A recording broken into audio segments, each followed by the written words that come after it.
नमस्कार दोस्तों, स्वागत है आपका अपने YouTube channel it's Hindi time पर। मैं गीता आपका बहुत बहुत स्वागत करती हूँ।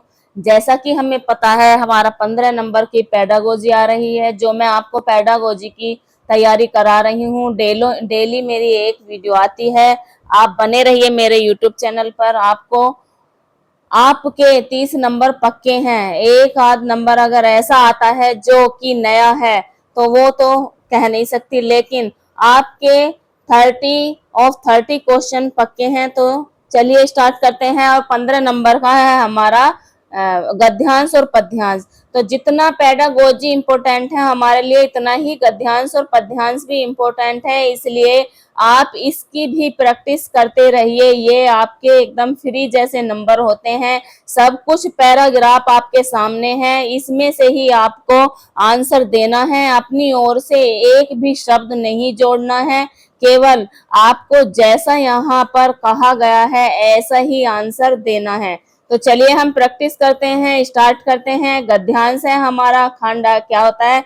गद्यांश होता है। गद्यांश से रिलेटेड क्वेश्चन आते हैं 9 या 10, और उससे पद्यांश से रिलेटेड क्वेश्चन आते हैं। तो आज का हमारा एक पहला गद्यांश है, शुरू करते हैं हम। इसे पहले हमें सबसे पहले क्या करना है, एक बार सरसरी नजर से हमें पढ़ लेना है। कैसे? अच्छे से पढ़ लेना है हमें, ताकि हम जो आगे जो क्वेश्चन होंगे वो एक बार में ही हम अपने सारे टिक कर दें।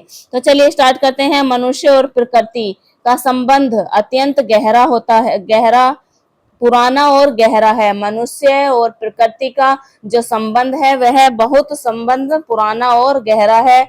मनुष्य ने अपने जीवन की अनेक आवश्यकताओं की पूर्ति प्रकृति से की है। जल, वायु, वनस्पति, मिट्टी और विभिन्न प्रकार के जीव जंतु उसके जीवन को बनाए रखने में महत्वपूर्ण भूमिका निभाते हैं। किंतु विकास की दौड़ में मनुष्य ने प्रकृति का उपयोग करने के साथ साथ उसका दोहन भी शुरू कर दिया है। जंगलों की कटाई, नदियों का प्रदूषण, भूमिगत जल का अत्यधिक दोहन और वायु प्रदूषण इसके उदाहरण हैं। प्रकृति के साथ किए गए इस असंतुलित व्यवहार का प्रभाव केवल पर्यावरण तक सीमित नहीं रहता है, बल्कि मनुष्य के स्वास्थ्य और जीवन पर भी पड़ता है। तापमान में वृद्धि, वर्षा के स्वरूप में परिवर्तन, जल संकट और अनेक प्रकार की बीमारियां इसी असंतुलन के परिणाम हैं। इसलिए पर्यावरण की रक्षा केवल सरकार का या किसी संस्था की जिम्मेदारी नहीं हो सकती। प्रत्येक व्यक्ति को अपने दैनिक व्यवहार में छोटे छोटे परिवर्तन करने होंगे। पानी की बचत करना, अनावश्यक बिजली न खर्च करना, प्लास्टिक का कम उपयोग करना तथा पेड़ पौधों की देखभाल करना ऐसे प्रयास हैं जिनसे हम प्रकृति के प्रति अपनी जिम्मेदारी निभा सकते हैं। विद्यालय इस दिशा में महत्वपूर्ण भूमिका निभा सकते हैं। यदि बच्चों को केवल पर्यावरण संरक्षण के बारे में पुस्तक में पढ़ाने के बजाय उन्हें विद्यालय के आसपास पौधे लगाने, पानी बचाने और स्वास्थ्य, यहाँ पे थोड़ा ये ढक गया है, यहाँ पे कर लेते हैं हम, और पानी बचाने और स्वच्छता बनाए रखने जैसी गतिविधियों में शामिल किया जाए तो पर्यावरण के प्रति अधिक संवेदनशील बन सकते हैं। इस प्रकार शिक्षा केवल जानकारी देने का माध्यम न रहकर व्यवहार में परिवर्तन लाने का साधन भी बन सकती है। इस तरह से हमने पढ़ा कि पर्यावरण को हम कैसे बचा सकते हैं, अपनी प्रकृति को कैसे बचा सकते हैं, उसका हमें दोहन नहीं करना है। तो चलिए स्टार्ट करते हैं। उससे रिलेटेड यहाँ पर क्वेश्चन है। क्वेश्चन नंबर फर्स्ट है हमारा, गद्यांश का सबसे उपयुक्त शीर्षक क्या होगा? सबसे उपयुक्त शीर्षक क्या है? प्रकृति और मनुष्य, विद्यालय की भूमि, जल संकट की समस्या, प्रदूषण के प्रकार। तो यहाँ पर प्रकार भी नहीं पढ़ाए गए, जल संकट की भी बात नहीं कही, विद्यालय की भूमि। सबसे अच्छा हमारा इसका शीर्षक होगा प्रकृति और मनुष्य, ऑप्शन सही है। लेखक के अनुसार पर्यावरण संरक्षण प्रभावी बनाने के लिए विद्यालय को क्या करना चाहिए? बच्चों को केवल पर्यावरण की परिभाषाएं याद करवानी चाहिए, इससे कुछ नहीं हो सकता है। बच्चों को केवल पर्यावरण पर निबंध लिखवाना या बच्चों को वास्तविक गतिविधि में शामिल करना चाहिए। बी ऑप्शन, सी ऑप्शन सही ऑप्शन है। नेक्स्ट क्वेश्चन नंबर 3 है, शिक्षा केवल जानकारी देने का माध्यम न रहकर व्यवहार परिवर्तन लाने का साधन भी बन सकती है। इस कथन का आशय क्या है? क्या शिक्षा में केवल पुस्तकीय ज्ञान पर्याप्त है? शिक्षा का उद्देश्य व्यवहारिक परिवर्तन का भी होना है। बच्चों को पर्यावरण की जानकारी नहीं देनी चाहिए, विद्यालय में केवल गतिविधियां ही करानी है। तो शिक्षा का उद्देश्य व्यवहारिक परिवर्तन भी होना चाहिए। जो हमारे काम की शिक्षा है, जो हमारे व्यवहार में हमें काम आए, ऐसी हमें शिक्षा देनी है। तो यहाँ पर बी ऑप्शन सही ऑप्शन हो जाएगा। नेक्स्ट क्वेश्चन नंबर 4, अत्यधिक शब्द में कौन सा उपसर्ग होता है? तो यहाँ पर व्याकरण से रिलेटेड भी आपको इस गद्यांश से रिलेटेड ही 4-5 व्याकरण के क्वेश्चन पूछे जाएंगे। 4-5 आपको क्वेश्चन जरूर व्याकरण के आएंगे। तो हम इसके माध्यम से देख लेते हैं। यहाँ पर एक उपसर्ग का क्वेश्चन है। उपसर्ग क्या है कि अत्यधिक शब्द में कौन सा उपसर्ग हो जाएगा? अत्यधिक में अति उपसर्ग होगा। वे शब्दांश जो किसी शब्द के पहले जुड़कर उसका अर्थ परिवर्तन कर देते हैं, उन्हें हम उपसर्ग कहते हैं। यहाँ पर अति उपसर्ग है, थोड़ा सही से लिखते हैं, अति प्लस अधिक। क्या है? अति प्लस अधिक। तो यहाँ पर क्या हो जाएगा? अत्यधिक। ये हमारा क्या है? अत्यधिक। अति यहाँ पर उपसर्ग, अधिक मूल शब्द है तो इससे बना है अत्यधिक। और उपसर्ग वे होते हैं जो शब्द के पहले जुड़कर उसका अर्थ परिवर्तन कर देते हैं, वे शब्दांश उपसर्ग कहलाते हैं। ठीक है। नेक्स्ट क्वेश्चन है हमारा, असंतुलित शब्द का विलोम शब्द क्या होगा? असंतुलित का विलोम शब्द क्या हो जाएगा? यहाँ पर असंतुलित। क्वेश्चन नंबर 5 है हमारा, असंतुलित शब्द का विलोम शब्द क्या होगा? असंतुलित का हो जाएगा असमान, या फिर संतुलित, या फिर अस्थिर या अव्यवस्थित। तो विलोम शब्द होते हैं किसी भी शब्द का उल्टा जहां पर हो वहां विलोम शब्द होते हैं। असंतुलित संतुलित का उल्टा है, तो यहाँ बी ऑप्शन सही ऑप्शन हो जाएगा। नेक्स्ट क्वेश्चन नंबर 6 है कि प्रकृति की रक्षा करना केवल व्यक्ति की जिम्मेदारी है। इस वाक्य में प्रकृति कौन सी संज्ञा है? प्रकृति यहाँ पर कौन सी संज्ञा हो जाएगी? तो प्रकृति यहाँ पर हमारी जातिवाचक संज्ञा हो जाएगी। नेक्स्ट क्वेश्चन है नंबर 7, बच्चे पर्यावरण के प्रति अधिक संवेदनशील बन सकते हैं। इसमें संवेदनशील भाव शब्द क्या है? देखो, संज्ञा होती है भाववाचक संज्ञा, जातिवाचक और व्यक्तिवाचक। तो जहां पर पूरी जाति का नाम हो, बोध हो, वहां पर जातिवाचक। जहां किसी एक विशिष्ट पर्सन या विशिष्ट जगह का नाम हो, वहां पर हमारी व्यक्तिवाचक संज्ञा होती है। जहां पर भाव हो, जैसे बुद्धिमान, ईमानदार और बेईमान, संवेदनशील, ऐसे जो शब्द जहां होते हैं वहां पर हमारा क्या होता है? भाववाचक संज्ञा होती है। तो संवेदनशील इसमें क्या है? संज्ञा है। क्या है? संज्ञा है। हमारा ऑप्शन ए सही है। जिम्मेदारी शब्द में प्रयुक्त प्रत्यय क्या होते हैं? प्रत्यय अभी हमने उपसर्ग पढ़ा था, वे शब्दांश जो किसी शब्द के पहले जुड़कर उसका अर्थ परिवर्तन कर देते हैं, वहां पर होते हैं हमारे उपसर्ग।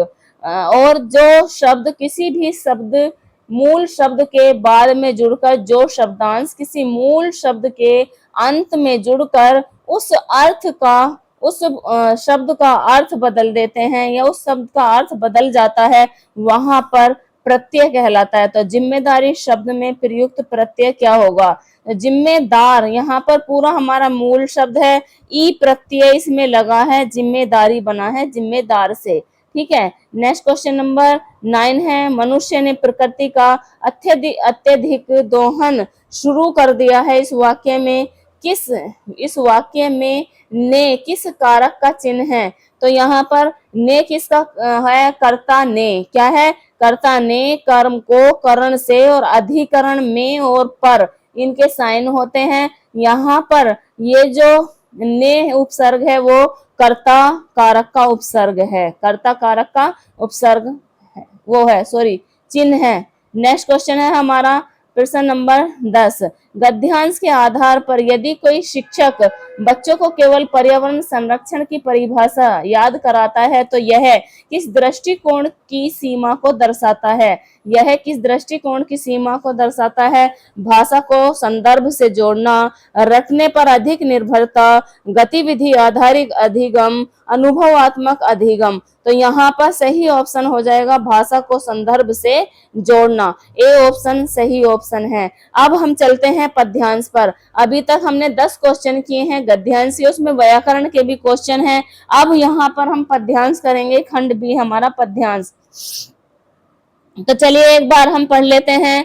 चलो की राह कठिन सही, क्या कह रहा है कि चलो की राह कठिन सही, पग पग पर अवरोध सही, रुकना तो फिर हार हुई, चलना ही जीवन की डगर हुई, छोटा सा दीप अंधेरे में अपनी लो जलाता है, तूफानों के बीच खड़ा वह जीवन हमें सिखाता है, जो गिरकर फिर उठ जाता है वही शिखर तक जाता है, आगे वही शिखर तक जाता है।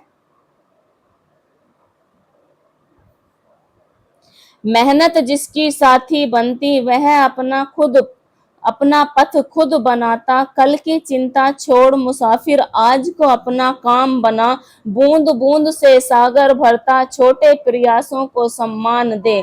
यहाँ पर मेहनत और परिश्रम के बारे में बात कही गई है कि मनुष्य को कभी भी रुकना नहीं है, वह मनुष्य है जो अपनी राह खुद बनाता है। चलिए स्टार्ट करते हैं, इससे संबंधित क्वेश्चन है हमारा नंबर 11। 10 क्वेश्चन हमने पहले ही कर लिए हैं। 11 है हमारा यहाँ पर पद्यांश का केंद्रीय भाव क्या है?